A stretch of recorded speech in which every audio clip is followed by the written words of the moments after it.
খবর 24 সাথে আপনাকে স্বাগত। নতুন নতুন খবর জানার জন্য আমাদের চ্যানেলে চোখ রাখুন।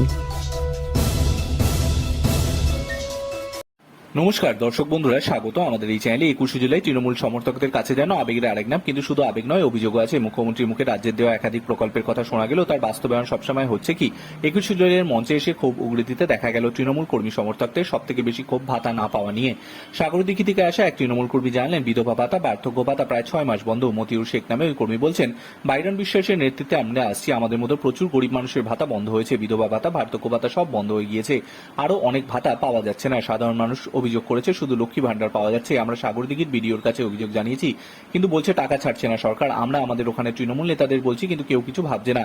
বিধায়ক বাইরন বিশ্বাসও কিছু বলছেন না। বাঁকুড়া থেকে এসেছেন তৃণমূল কর্মী শেখ জোহাদ, এই অভিযোগ করেছেন তিনি বলছেন, প্রায় 5 থেকে 6 মাস হয়ে গেল লক্ষ্মীর ভান্ডার ছাড়া অন্য ভাতা পাওয়া যায় না।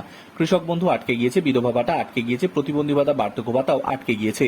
যদিও আমাদের ওখানে বিজেপির বিধায়ক সাংসদ, ওদের পারে জানি না ওদের জন্য এই ঘটনা ঘটছে কিনা। Bureau report.